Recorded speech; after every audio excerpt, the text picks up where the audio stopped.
अब हम बढ़ते हैं पार्ट बी की तरफ। एंड इस पार्ट में आपके आंसर्स हैं वो आपको आंसर शीट करने हैं, राइट। तो यहाँ पर हमें पार्ट बी में क्वेश्चन नंबर 1 में आंसर मिलेगा। So we have to read the passage. I will start reading the passage. Okay, when we enter New York harbor, we see is the Statue of Liberty. जब हम New York harbour में enter करते हैं, प्रवेश करते हैं, तो हम सबसे पहली चीज क्या देखते हैं? Statue of Liberty. What impresses us? हमें जो चीज़ इम्प्रेस करती है वो क्या इम्प्रेस करती है? It's size and magnificence.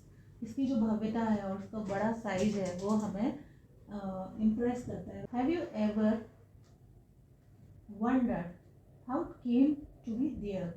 क्या आपने कभी सोचा है स्टैचू ऑफ लिबर्टी वहाँ कैसे आई? The statue of Liberty was a gift from the people of France to mark the 100 years anniversary of American independence। तो जो स्टैचू ऑफ लिबर्टी थी ना, वो कहाँ से? एक गिफ्ट थी from the people of France. France के लोगों की तरफ से एक गिफ्ट थी to mark the 100 year anniversary of American independence. American independence की जो 100 साल पूरे हो गए थे, तो उसके लिए फ्रांस के लोगों ने इसको गिफ्ट किया था। इन 1869 में क्या हुआ था? Sculptor Frederic Auguste Bartholdi began to plan his concept for the monument। तो 1869 में फ्रेडरिक ऑगस्टे ने क्या किया? मॉन्यूमेंट के लिए अपना कॉन्सेप्ट डिजाइन करना, प्लान करना स्टार्ट कर दिया। बार्थोल्डी envisioned liberty as a strong and proud figure।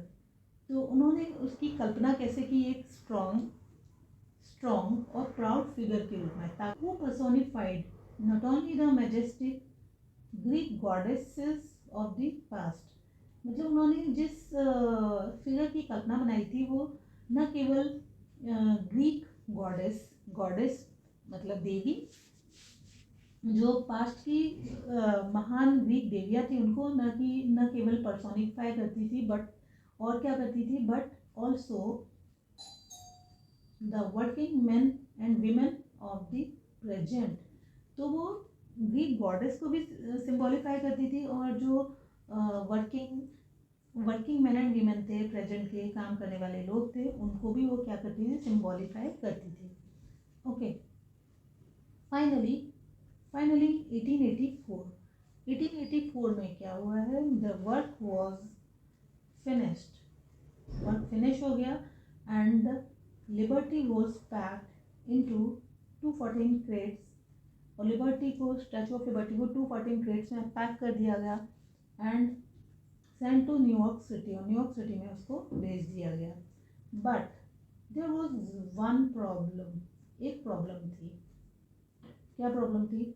while the French had raised a lot of funds to build the statue, New York had not secured the funds to build its foundation।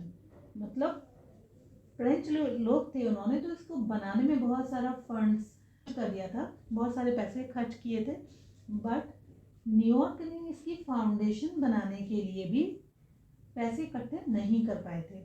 Okay,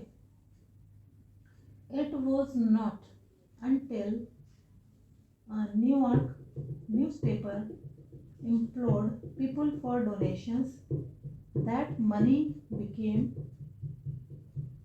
available। तो केवल एक New York का newspaper था, उसने लोगों को donation देने के लिए किया, उसके बाद ही मनी अवेलेबल हो पाया उसकी फाउंडेशन बनाने के लिए। फाइनली ऑन 28 अक्टूबर 1886, ठीक है, 1886 में American celebrated the unveiling of statute of liberty. तो 28 अक्टूबर 1886 को अमेरिकन ने सेलिब्रेट किया the unveiling of statute of liberty. Unveiling मतलब उसका जो अनावरण किया जाता है उसको हम क्या बोलते हैं, अनवेलिंग। तो स्टैचू ऑफ लिबर्टी का अनावरण फाइनली कब हुआ, 28 अक्टूबर 1886 को। तो this was our passage about the statue of liberty. Now we will move to questions. Questions है, whom does the statue of liberty represent? कि स्टैचू ऑफ लिबर्टी किस चीज को रिप्रेजेंट करती है? तो इसका आंसर देखिए यहाँ पर दिया था, who personified not only the majestic Greek goddesses of the past but also the working men and women of the present। Liberty किसको रिप्रेजेंट करती थी? It represented majestic Greek goddesses, इनको रिप्रेजेंट करती थी, and working man and women of the present को भी ये represent करती थी। उसके अलावा ये लिबर्टी का सिंबल थी, it was a symbol of liberty. Next है, what is meant by the underlined portion? Underlined portion का मतलब क्या है? तो आपको इसका मतलब बताना है कि ये अंडरलाइन पोर्शन है, liberty was packed into 214 crates and Saint to New York city. तो आपको इसका मतलब बताना है कि लिबर्टी को पैक नहीं किया गया था, it was the statue of Liberty that was packed into 214 crates. तो you have to tell its meaning. Next is question C, how did America collect money to install the statue? तो America ने statue को install करने के लिए money कैसे collect किया? इसका आंसर आपको यही लिखना है कि America collected money with the help of New York newspaper which implored people for donations. Okay, next is, which word in the passage means requested के लिए क्या मीनिंग आया है? तो रिक्वेस्टेड के लिए मीनिंग आया है इम्प्लोर्ड। ओके, न्यूज़पेपर ने पीपल को इम्प्लोर किया था, रिक्वेस्ट किया था डोनेशंस के लिए, so you have to write the word implored. So we have solved these 4 questions from the passage. Now we will move to writing question. इसमें देखिए क्या लिखा है, write a letter to your elder brother who lives in Delhi, sharing your feelings about how you miss him at home. तो यहाँ पर आपको एक लेटर लिखना है, ये इनफॉर्मल लेटर है, आपको लेटर लिखना है अपने एल्डर ब्रदर के लिए। आपका एल्डर ब्रदर कहाँ रहता है? दिल्ली में रहता है। तो आपको अपनी फीलिंग्स उसके साथ शेयर करनी कि आप उसको कैसे, आप उसको मिस करते हैं, आपको उसकी किस तरह से याद आती है। और मिस करता हूँ, इस तरह से आपको एक इनफॉर्मल लेटर लिखना है। राइट, लेटर का फॉर्मेट आपको देखना है और उसकी प्रैक्टिस भी करनी है। Right, we will move to next option, that is an application. इसमें हमें एक एप्लीकेशन लिखनी है। Right an application to the principal of your college. अपने कॉलेज के प्रिंसिपल को एप्लीकेशन लिखनी है to complain that the water tanks in the school are not being cleaned regularly. कि आपके स्कूल के जो वाटर टैंक्स हैं उनकी सफाई नहीं हो पा रही है। तो एप्लीकेशन का फॉर्मेट भी आपको पता ही होना चाहिए। सबसे पहले आपको लिखना है to the principal and then school या कॉलेज का नेम लिखना है। उसके बाद आपको सब्जेक्ट लिखना है एंड सब्जेक्ट आपको कहाँ से पिक करना है? आपको क्वेश्चन में से ही पिक करना है। रिस्पेक्टेड सर, देन आपको उसकी बॉडी, जो एप्लीकेशन की बॉडी होगी उसके अंदर आपको मेन प्रॉब्लम को मेंशन करना है। लेकिन आपको बतानी है कि हमारे स्कूल के जो वाटर टैंक्स है वो रेगुलरली क्लीन नहीं हो पा रहे हैं, तो रिक्वेस्ट आपसे है कि आप उनको क्लीन करवाएं। ठीक है, क्योंकि पानी गंदा आ रहा है एंड उसको गंदा पानी पीने से हम बच्चे हैं, जो स्टूडेंट्स हैं, वो बीमार पड़ सकते हैं। तो हाइजीन का ध्यान रखा जाए एंड पानी को क्लीनिंग करवाई जाए, इस तरह से। और नीचे आपको लिखना है yours obediently. Okay, ABC class 10th। Next है question number 3, write a report on the craft exhibition in your school in about 80 to 100 words। तो यहाँ पर आपको एक रिपोर्ट लिखनी है।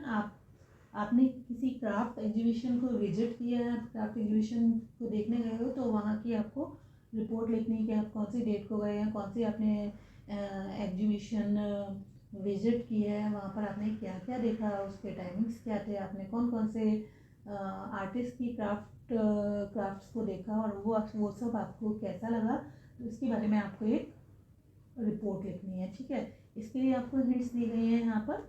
देखिए, व्हेन मतलब क्राफ्ट एग्जीबिशन कब लगी थी, इनॉग्रेशन सेरेमनी, तो उसकी इनॉग्रेशन सेरेमनी थी। एग्जीबिटेड क्राफ्ट आइटम्स, उसमें बहुत सारे क्राफ्ट आइटम्स थे, बहुत क्राफ्ट मतलब हाथ से बनाए गए आइटम्स थे। गैदरिंग, एक अच्छी गैदरिंग थी, बहुत सारे लोग वहाँ पर इकट्ठे हुए थे। अदर स्टॉल्स, और क्राफ्ट एग्जीबिशन के अलावा भी दूसरे स्टॉल्स भी वहाँ पर लगे हुए थे, एट्सेट्रा। ये तो हिंट्स हैं, इनके अलावा भी आप अपने तरफ से बहुत सारी चीज़ें ऐड कर सकते हैं। ओवरऑल एक्सपीरियंस, आपका ओवरऑल एक्सपीरियंस क्राफ्ट एग्जीबिशन का कैसा रहा, आपने एंजॉय किया, आपको कोई बोर्डम फील नहीं हुई, एंड आप दोबारा ऐसे ही एग्जीबिशन को फिर से विजिट करना चाहोगे। तो इस तरह से आपको एक रिपोर्ट बनानी है 80 to 100 वर्ड्स में, एंड दिस कैरी 6 मार्क्स।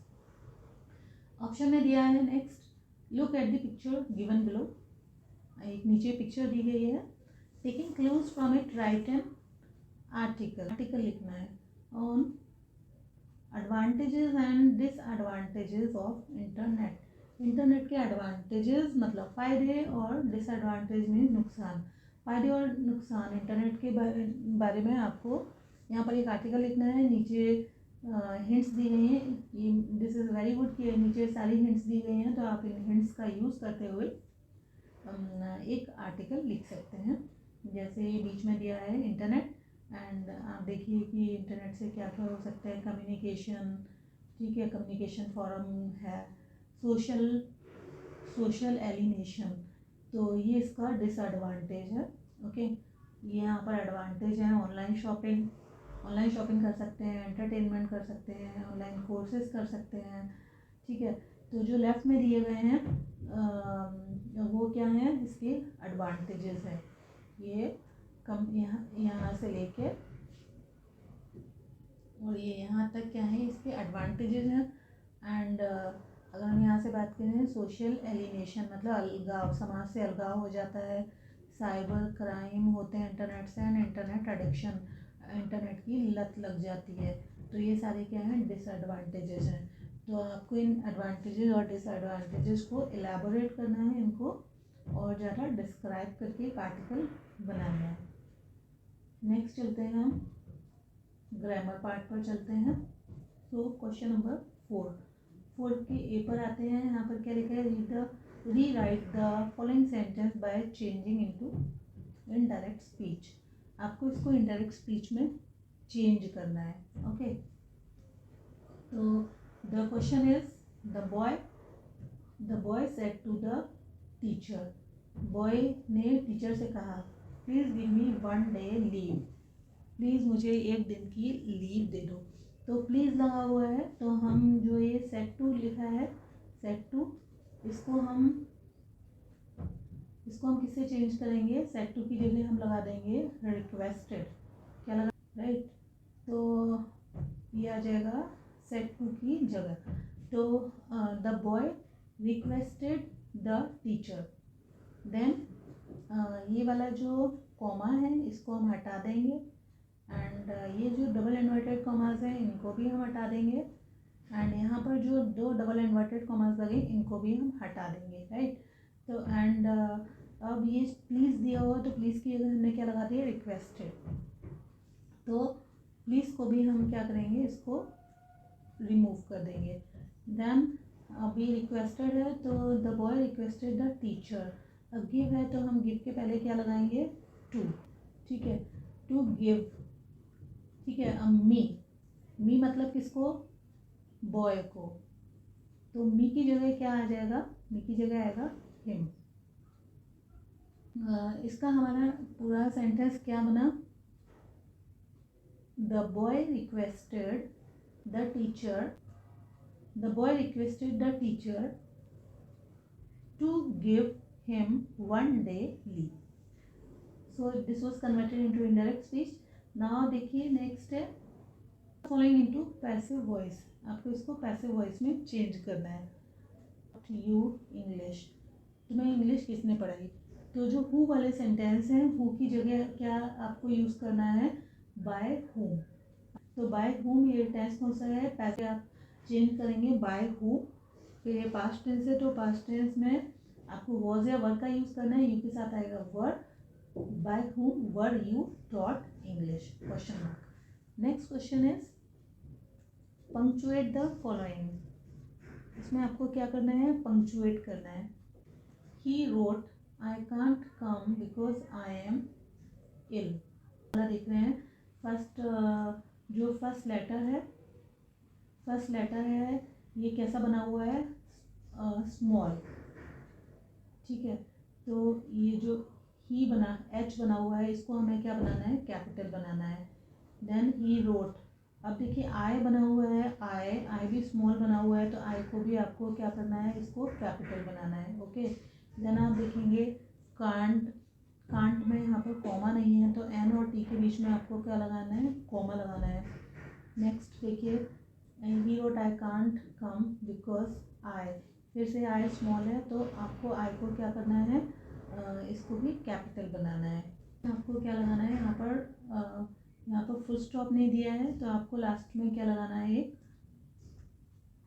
यहाँ पर लास्ट में आपको फुल स्टॉप का यूज़ करना है.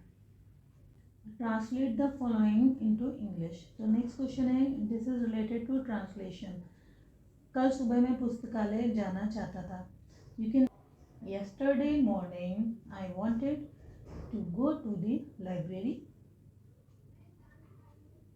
उसी समय मेरा एक मित्र मुझसे मिलने आ गया. तो उसी समय मतलब दैट टाइम मेरा, तो वन ऑफ माई फ्रेंड्स, मेरा एक मित्र है, तो हम क्या लिखेंगे, वन ऑफ माई फ्रेंड्स मुझसे मिलने आ गया. Came to meet me.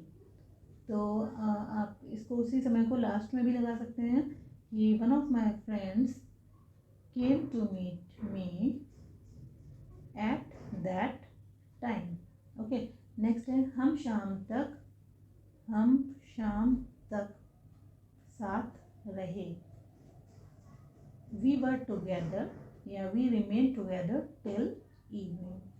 Next है मित्र से मिलकर मैं खुश था. तो मैं खुश था. I was happy to meet my friend. किंतु पुस्तकालय न जान पाने के कारण दुखी भी हुआ.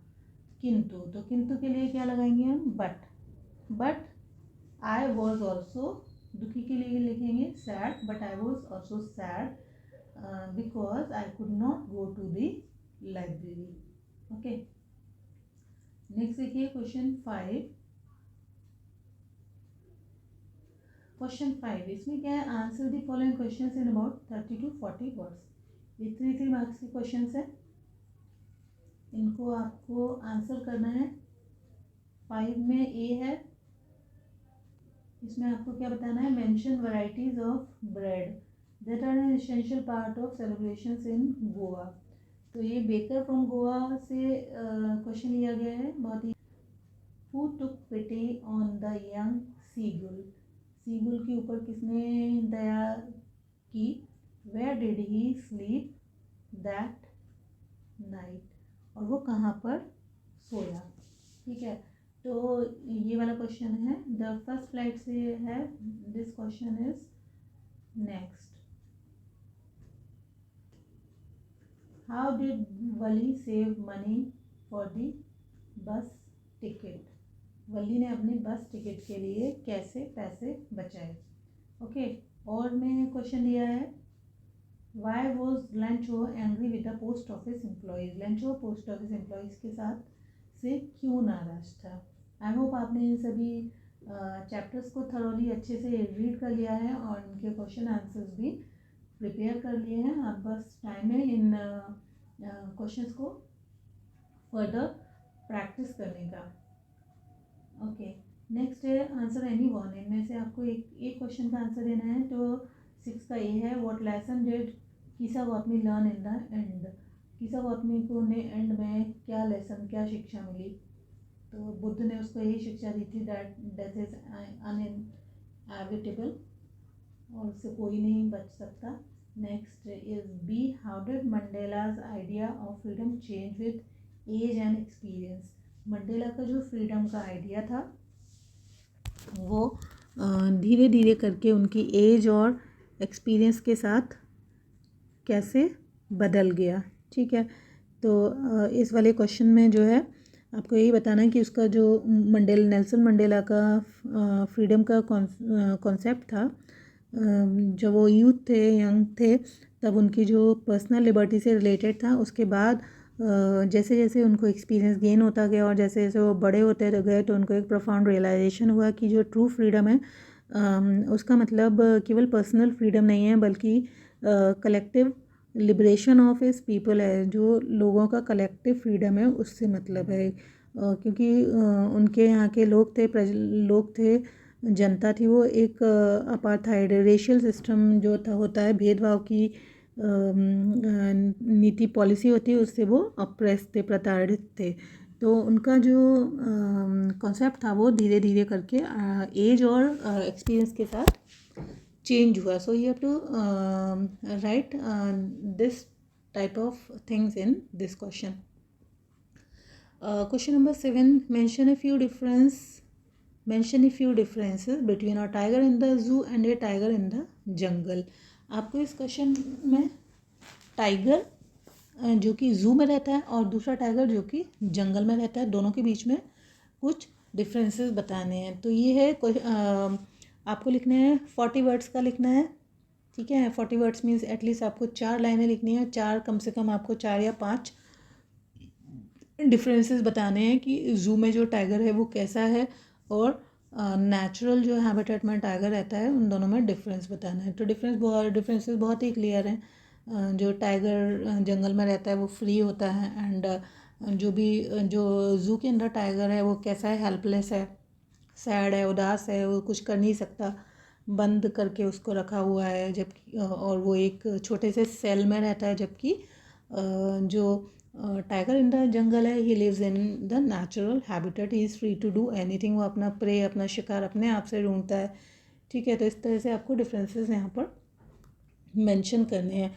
और मैं राइट 4 लाइन्स, तो ये तो मैंने आपको बताया ही था कि आप अपने बुक में से आपका जो आपकी सिलेबस में जो भी पोइम्स हैं उनमें से जो भी आपको सबसे इजी लाइंस लगती हैं वो कम से कम आपको 8 लाइनें याद करके रखनी है, क्योंकि 4 लाइंस जो एग्ज़ाम में आपके क्वेश्चन पेपर में आएंगी वो आपको कॉपी नहीं करनी है। ठीक है, तो आपको अनदर 4 लाइंस आपको तैयार होनी चाहिए। तो इस क्वेश्चन के लिए आप पहले से ही प्रिपेयर्ड रहिए। ओके, नेक्स्ट है right the central idea of any one of the following poems. इनका आपको सेंट्रल आइडिया इनमें से किसी भी एक का लिखना है। फायर एंड आइस है, द ट्रीज है, the tale of custard the dragon, इनमें से आपको एक करना है। Right, question number 9, answer any one, इनमें से आपको एक अटेम्प्ट करना है। What did the doctor do to cure Tricki? तो इसमें आपको बताना है कि डॉक्टर ने ट्रिकी को ट्रीट करने के लिए क्या किया। ठीक है, तो इसमें आपको पूरा वही ट्रीटमेंट लिखना है कि उसने कोई भी अलग से ट्रीटमेंट नहीं किया था, बल्कि उसके डाइट पर कंट्रोल किया था। और ठीक है, उसको खाना नहीं दिया था, पानी पर ही उसको रखा था इनिशियली। ओके, नेक्स्ट है what did Griffin want to prove? Could he do that? तो ग्रिफिन क्या प्रूव करना चाहता था, ये आपको बताना है कि ग्रिफिन यही प्रूव करना चाहता था that the human body could become invisible through science, कि ह्यूमन बॉडी साइंस के थ्रू इनविजिबल हो सकती है। Could he do that? Yes, he could do that. वो ये कर पाया था, उसने अपने आप को इनविजिबल भी कर लिया था। And this story is all about his being invisible, और इनविजिबल होने के बाद वो क्या क्या लॉलेस एक्ट्स करता है। Okay, so question number 10 is answer any one, इसमें आपको आंसर दो ये है, इनमें से एक क्वेश्चन का आंसर करना है. What could have happened if Matilda had not lost the necklace. तो व्हाट कुड हैव हैपन्ड, अगर मटिल्डा ने नेकलेस को नहीं खोया होता तो क्या होता. मतलब एक इमेजिनेशन हमें इसके बारे में एक अपने से सोचना है, थिंकिंग सोचना है कि हॉट्स टाइप का क्वेश्चन है कि अगर उसने नेकलेस नहीं खोया होता तो क्या होता कि उसको जो भी फाइनेंशियल क्राइसिस का जो सामना करना पड़ा था वो उसको नहीं करना पड़ता. ठीक है. एंड वो जैसी भी अपनी लाइफ्स जी रहे थे, she and her husband would have continued their lifes as before. जैसी लाइफ जी रहे थे वैसे ही जीते रहते without the burden of repaying the debt incurred to replace the lost necklace. उनको जो नेकलेस खो गया था उसकी वजह से कर्ज उठाना पड़ा था और इतनी सारी प्रॉब्लम्स का सामना करना पड़ा था, तो वो सब नहीं होता. यही हमें बताना है. Next is suppose you are Bholi and now you are a teacher.